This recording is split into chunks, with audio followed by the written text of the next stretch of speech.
I've seen.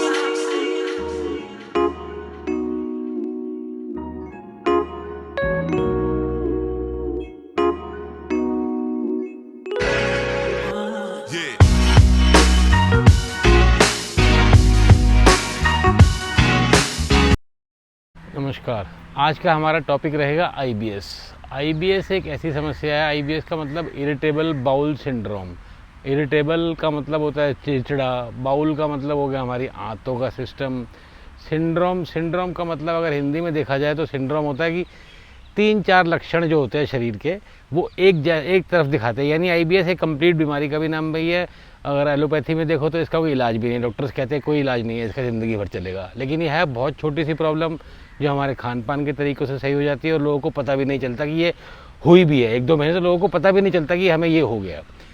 तो खैर इसके बारे में बात करते हैं और इसके लिए योगासन बताऊंगा। उससे पहले हमारा आपके चैनल में एक बार फिर से स्वागत है। इस वीडियो को मैक्सिमम लोगों तक शेयर करें ताकि जिनको नहीं पता आईबीएस की समस्या के कारण लोग बाहर का क्या खाते ही नहीं है। इस डर से इतने वीक हो जाते हैं कि मैं कुछ खाएंगे तो हमें प्रेशर बनेगा, लोग खाना छोड़ देते हैं।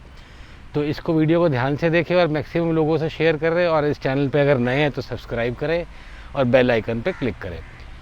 तो इसमें करते हैं कि आईबीएस के लिए सबसे बड़ा जो इलाज करना है कि एक तो बाहर का खाना बिल्कुल समझ लो छोड़ दे।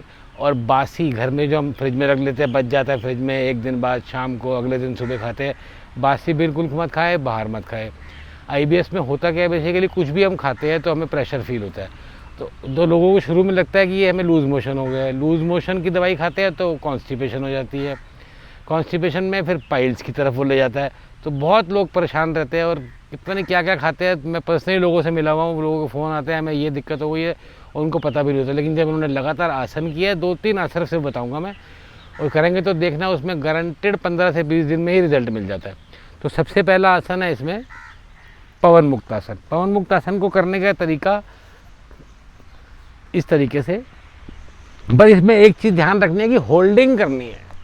ये काम तभी करेगा जब होल्डिंग करनी है।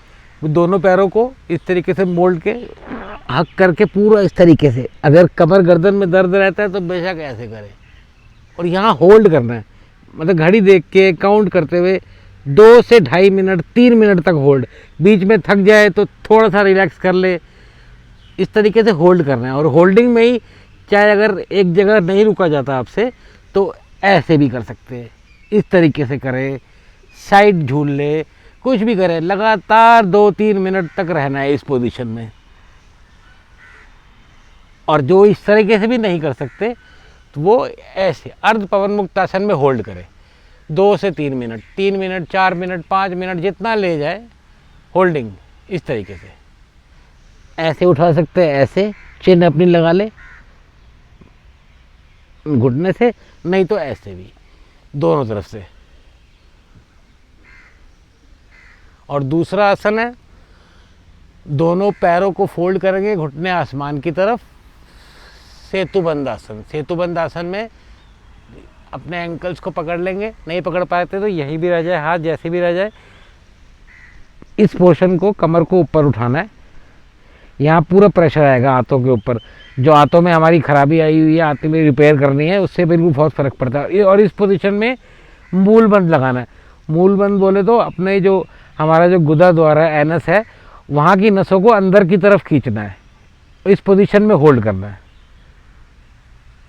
इस आसन में। इसको सेतुबंद आसन बोलते हैं, ब्रिज पोज। इसी में होल्ड 1 से 1.5 मिनट, 2 मिनट, 3 मिनट तक प्रैक्टिस करनी है। और तीसरा आसन जो बता रहा हूँ मैं, तीसरे आसन में ऐसे ही लेटना है।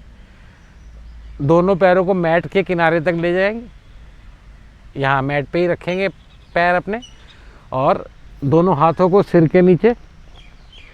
और ट्विस्ट का मतलब लोअर बॉडी अगर राइट साइड जाएगी तो अपर बॉडी को लेफ्ट तरफ ट्विस्ट करना, इधर ऐसे होल्ड करना,